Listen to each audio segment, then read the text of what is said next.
Hi, everyone, and welcome to Signature West Podcast. I'm your host, Sam West from Palm Springs, California. As you know, I'm a seasoned real estate agent since 1991, and I bring you the podcast to bring you inspiring stories. Today is no exception.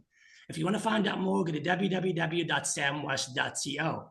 My guest today is David Stern, and he just published his memoir, and it's called Elevator Boy. It's a gorgeous book. I read the book, and it's fantastic, and I have lots of questions. Hi, David. Hey, how are you this morning? I'm good. Good Good to see morning. you. Good to see you. Um, I read the book. It's a beautiful cover. You did a great Thank job. you. Here's the front. Here's the back. Um, why write a book and why now? Why did I write the book and why now? Yeah. Well, I originally wrote the book to pull myself out of a deep, deep depression. And then as I got to write it, I just found it very, very healing. And the why now is because I turned 65 this year. So that was like a Oh, milestone.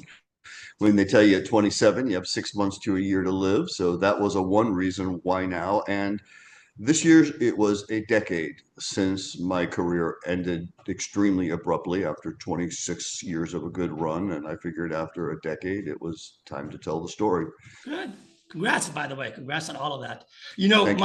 my aha moment when I was halfway through the book, um, for me personally, I remember that I met you in 1992 when you sold me my first ad when I was my first year in real estate, and it was Edge Magazine. And you were the rep that answered the phone, and you sold me my first print ad. And we hung out in the same neighborhood. I lived in WeHo. You lived close by. We went to the same gym, athletic club. We probably danced a probe together. We had the same, everything. And yet I had no idea who you are. And I'm sure vice versa, which to me was, often people grew up in the same neighborhood and spent childhood years together and they end up really not knowing one another. So to me, that was kind of like, wow, try to get your neighbor more people because you never know what he or she's going through. So that was my aha moment for me. Take us back to the night or the day you landed in Hollywood. Which time? The first time, the first time you landed in Hollywood. When I ran away? Correct. Um, Whew, that's a question. Um, I was lost. I mean, I was so lost. I was on a bus for 3 days, 16 years old with, what I thought was a lot of money in my pocket, but reality check, no, it wasn't. And I had this whole dream in my head that I was going to just move here and live with my godparents and go to school in the valley and pop over to Zuma Beach on the weekends and have this good life. And What happened? my godparents, that's how I refer to them. They were my parents. My parents met these people when they were, my mom was pregnant with me. So I've literally known them all my life. We grew up together and they got transferred to the valley and out from St. Louis, Missouri. And after my dad died, they were like anything you need. So I had no inkling in my head that they would hang up the phone on me when I was at the downtown bus terminal in Los Angeles from St. Louis in the middle of the winter. So that's what happened. And What did you do? I, I ran into like a homeless looking person who befriended me at the downtown bus station. And he pointed me towards Hollywood and told me I wouldn't survive downtown and pointed me towards Hollywood. And this is in my book, so big spoiler alert. But there I was, 1976, 77, and I'm leaning against the Science. There used to be a Scientology building at the corner of Hollywood and Highland. It's And still I've there. never been. It's still there. The Scientology building? Is No, I it? think it's a Oh, theater. It's no, that's been long gone, oh, okay. long Okay. gone, long, Okay. long, long gone. I had to space a second. But anyway, back then there was a big Scientology building, and I'd never been to Hollywood. We came out when the only experience I had with Los Angeles was visiting these people in the valley and going to the beach. So Hollywood was a new experience, and Was as it I said every? in the, go ahead. Was it everything you thought it would be? I had no idea what I thought it would be. I was lost and just the name of the book is Elevator Boy, and that's the big thing. I was running because everybody looked at me with pity after my dad had that accident, and my ego, I guess, or whatever you want to call that, going on in the head at that age. I couldn't go from being this popular high school kid, like in 10th grade, to in 11th grade, like the kid that nobody would joke with. Everybody looked at me just with pity and sadness, and I couldn't handle that. So I could what? not. So I had a lot going on in my head when this lovely transgender hooker saved my life. How so? Because I was lost and I didn't know, I had no idea what I was doing. None whatsoever. Talk about like flying by the seat of your pants. One minute I have a dream that I'm going to be a Valley Boy. The next minute I'm on Hollywood Boulevard, standing on a street corner going, where am I going to sleep tonight? Um, and she came up and she obviously saw how bedraggled I was after 3 days on a bus. And, she just took me under her wing. And yeah, she fed me a lot of drugs and told me how to turn tricks and taught me the lay of the land. But, without that person, her name was Sugar Love. That is her was her real name that she went by. A lot of names in the book I fabricated, but that was her name. Um, And how old and were you? How old were not you? fabricated, but changed to protect people is what I'm trying to say. But you know, that was a life-changing moment for me, and on so many ways. Right. I was lost. I was so lost after my dad died, and probably before he died. So, Well, having you come out here, you think you're going to live with your family, and then all of a sudden, right. like street people become your family, and that was a big lesson for me about chosen family. Speaking of street people, you wrote strangers in a car can be a lot kinder than family members. Right. What, if you want to dig into that a little bit? Say that one more time, You please. want to dig deeper into that a little bit? What did you mean by that? No. Yes. Um, uh, it's just kind of exactly what I said. I had all these expectations, of the being a valley boy and just being, I don't know, fine, but having a life that I could manage. And, you come out, it, let me get my thoughts concise on that one.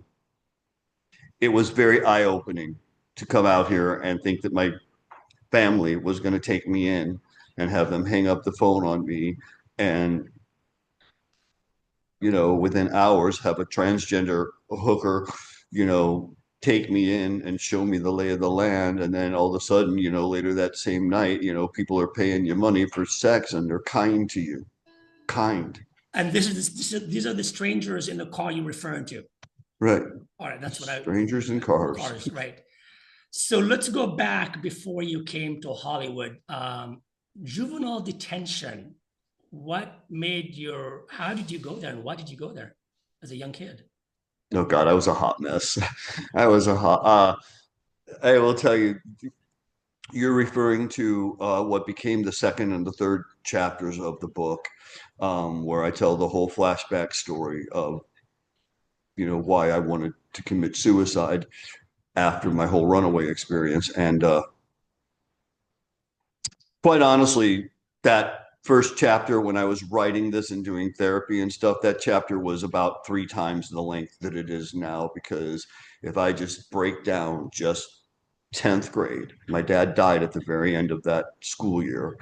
Um, I don't even know how my parents dealt with me on any level. I was so out of control, and I was, I'll frame it like this. When you are young and you know that you are gay, and there is so much pressure on you to be the cool straight dude in high school, I just did drugs and more drugs. It was the 70s. And, I've said this before in the book, those TV movies that they made in the 70s about the high school pusher, pushing to the junior high, pushing to the grade school. I come from a fairly upper middle class family, and that's what it was like in my school district in the 70s. So drugs were just everywhere. And I was wild. I was just crazy wild on drugs. So your So, drug usage began before you came to Hollywood. yes. Okay. Okay. Okay. Um, you when your dad passed away, which brings us back to the title of the book. Tell us briefly how he passed away, and why did he feel so guilty? Even your mother says to you, if I recall, after he passed or during the funeral, you have nothing to feel guilty about. Well, you asked some good questions. um, My the job. real stuff.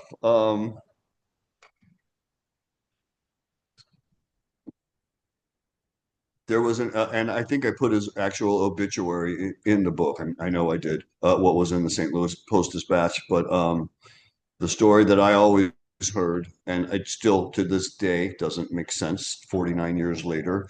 There was an elevator. He worked in the postal building downtown St. Louis, and there was an elevator that had been out of order, malfunctioning. And apparently they thought that they had it fixed, and there was an elevator operator running the elevator. And the story that's in the paper uh, is that my dad let two women on in front of him, being a gentleman, standing there at the crowded elevator first thing in the day.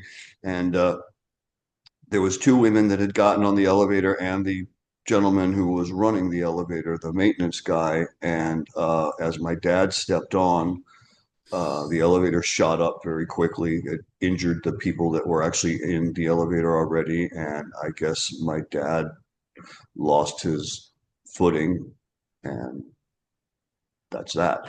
Um, but what plagued me, and you know, it, Why the it's guilt? Why the always guilt?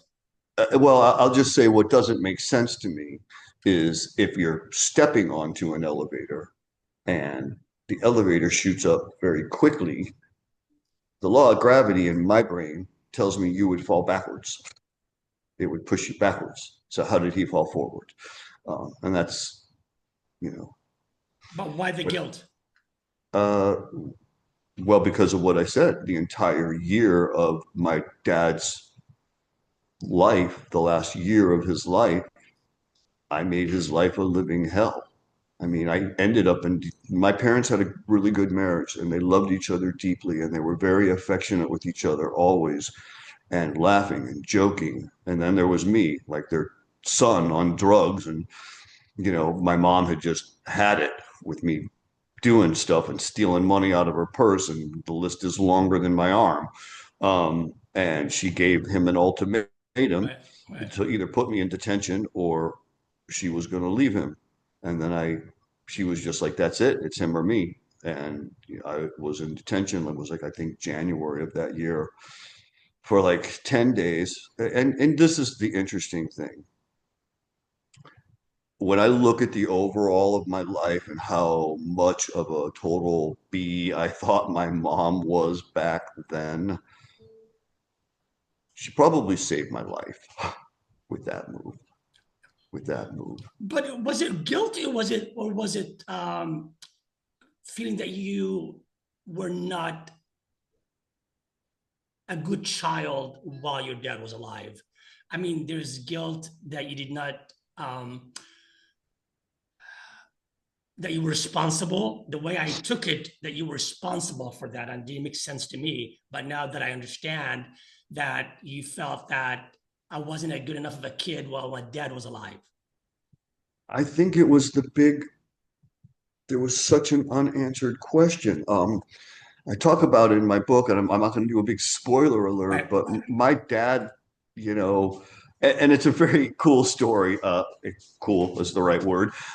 It's a twisted little tale. How about that? Of the way my dad let me know that he knew I was gay, and he did Right. one that was one weekend. And the following weekend, we spent the entire weekend side by side, landscaping, digging trenches, planting shrubs, side by side. Saturday and Sunday, all day together, and he didn't say one word about it, other than the first time he brought it up. And, then he died. So that was the weekend. He died on a Tuesday. I'm going to school, you know, it was in my between second and third period when that happened, Right. and or when I found out, and the guilt was in my head. First of all, I was like, he's known this for less than 2 weeks. He never discussed it with me other than letting me know that he knew. I didn't know if he had told his wife, my mother. I had no idea what was going on. And I just, my mom obviously didn't know I was gay at that point in time. That Right. happened a year later. Right. Um, but I don't know why those words. I would imagine those words came out of her mouth. The first thing she said to me was, "You have nothing to feel guilty about because I caused everybody grief. I Perhaps. caused Perhaps. not just my dad and my mom. I have an older sister and a younger sister. Can you imagine what it was like living with me at that age in the closet on drugs, thinking my shit don't stink? I mean, come on. I I caused think a lot of trouble." I think I wasn't I didn't have the same experience, but coming out and everybody that came out were the same age, give or take. I don't think it was a very pleasant experience for most of us, and parents did not take it with open arms. So I think for the most part, again, I didn't have that dramatic of a situation, but for most people our age coming out, I would probably say it wasn't very pleasant in so many ways, and we felt the guilt that your mom got sick because you came out, and you're making us miserable. All this guilt that they threw on us because we want to be who we are, but yours was a little different. So moving when you moved to LA, and obviously the drug usage continued, and you became HIV positive at 27 years old, I believe. Do you think subconsciously or consciously you were chasing chaos, or was chaos chasing you, or was it a match made in heaven? Probably just a collision course. I mean, But there are no accidents in life. I there know are I know there we are no attract what we accidents, and attract, right?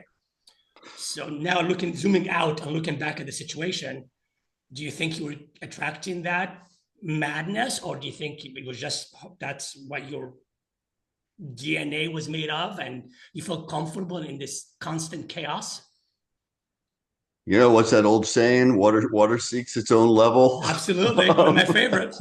One of my favorites. Its own Water level. seeks its own level. Yeah. So that's a very interesting question that I would have to give a lot of thought Okay. to. I will say this, and I love your questions, but I will say that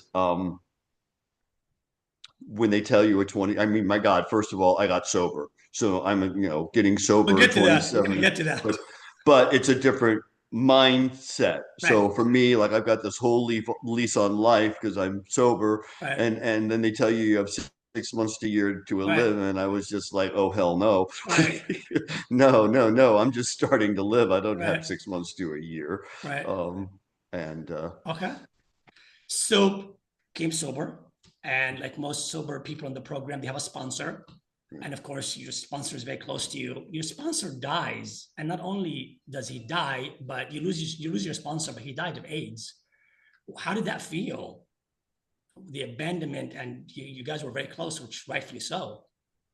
Um, I'm going to answer that in 1 second because I do want to backtrack to something Okay. about the regarding my dad and the guilt and stuff. I Okay. want to just clarify. I think for me, because my dad had just let me know he knew he was gay, and because we had spent all that time together that weekend right before he died, there was just such a, it wasn't even a question in my head. I was convinced for decades, and there's probably still a little bit in there, that my dad was so distracted trying to figure out what to do with the fact that he knew his son was gay. How was he going to tell his wife? Blah, blah, blah, blah, blah.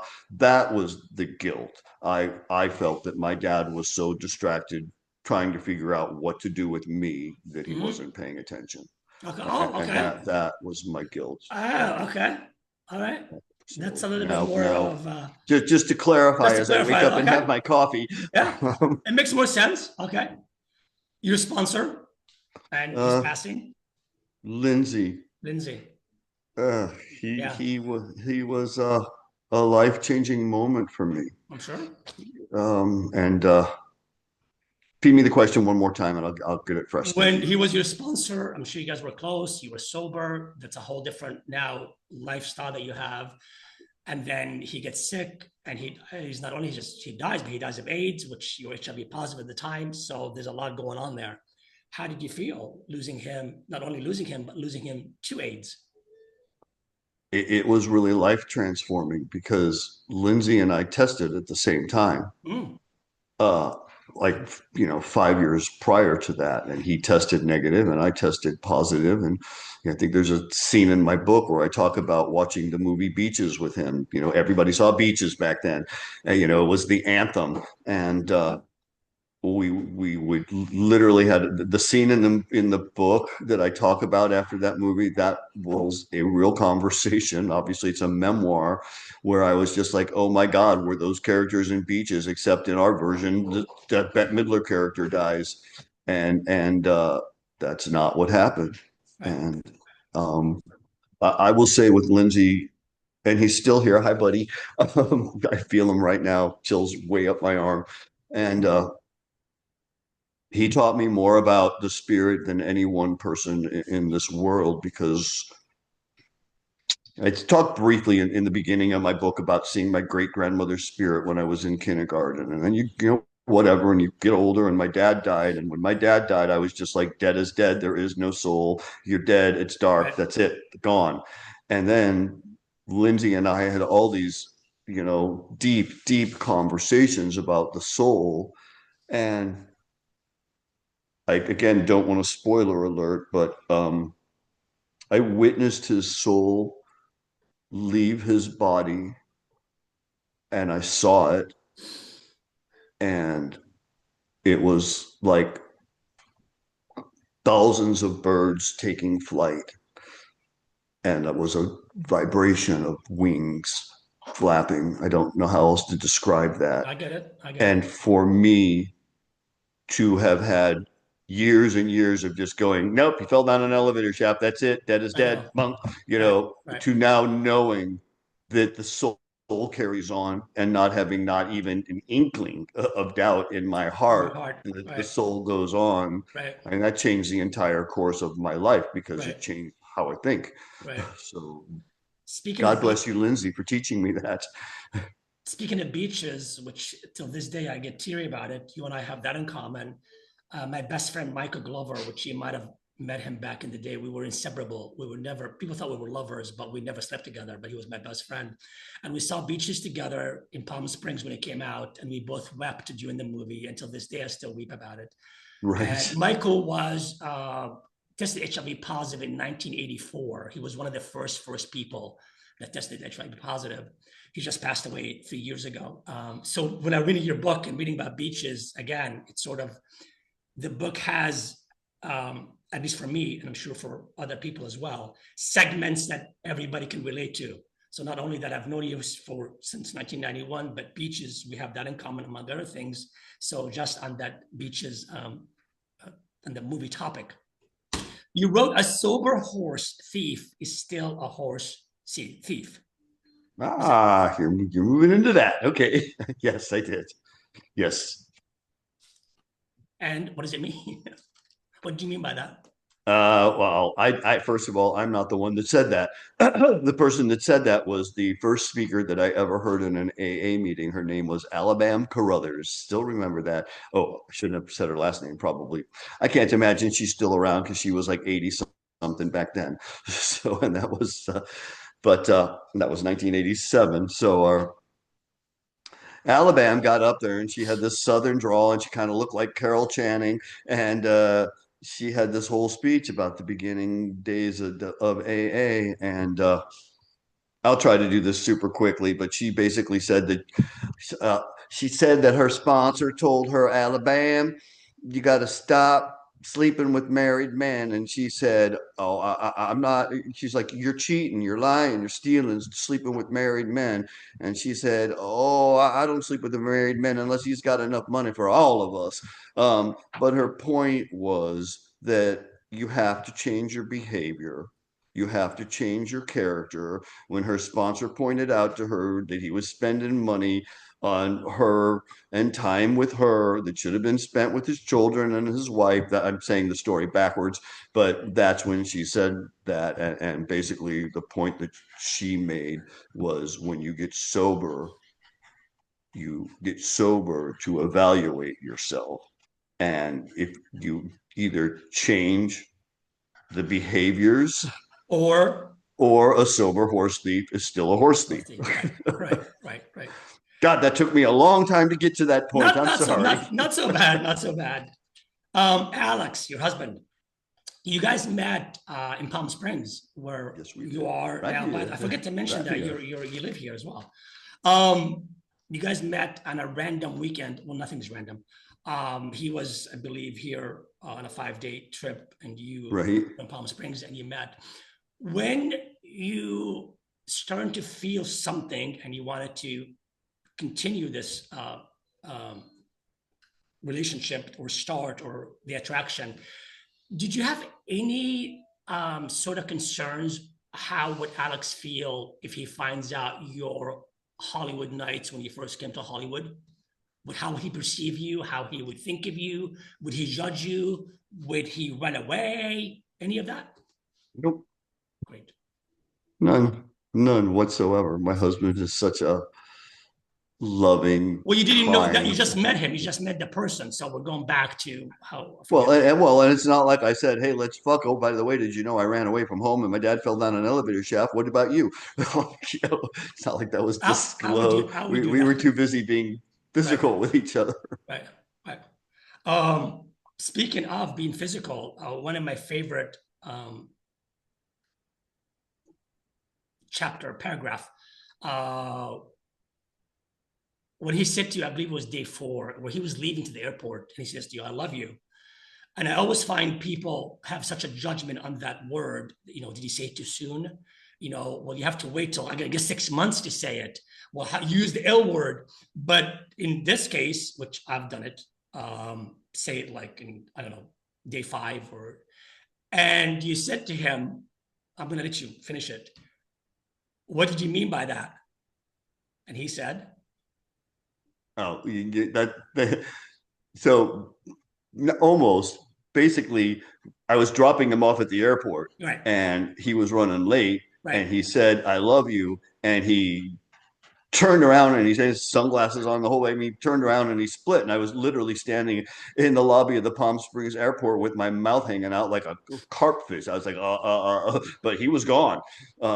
So we were supposed to see each other like a month later because he was doing a lot of international travel and he just stopped through LA. Well, I think he was on his way to Japan or something. And instead, 2 weeks later, I was like, I'm not waiting a month. And I packed up my stuff and I flew down to Mexico City. Like a spoiler alert again. But I couldn't ask that over the phone because I had to look in his eyes and know that he wasn't full of shit.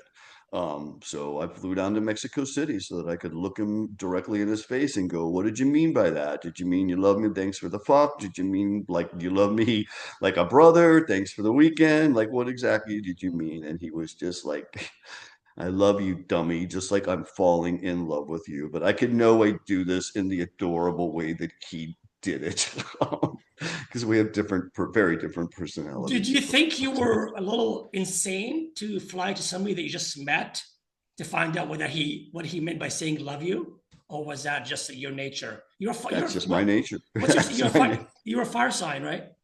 Am I wrong? Pardon? What I'm sign are a you? Virgo. I'm a You're a Virgo Virgo. on the cusp of a Leo. Well, this is fire. Okay, yeah. So you took a chance and it paid off. Yeah. Yeah, good for you. Good for you. No, I'm just, what am I? Was that unusual for me at the time? You know what? No, no, I think if you would tell no. if I tell my therapist I'm gonna fly for this guy that I met to find out if he loves me, my therapist would say, "Are you sure you spend that kind of money? Could you just call him instead or text him?" But hey, good for you. I mean, I think it's exciting. I think it's gutsy. I think it's lots of chutzpah, and it worked. And good for you.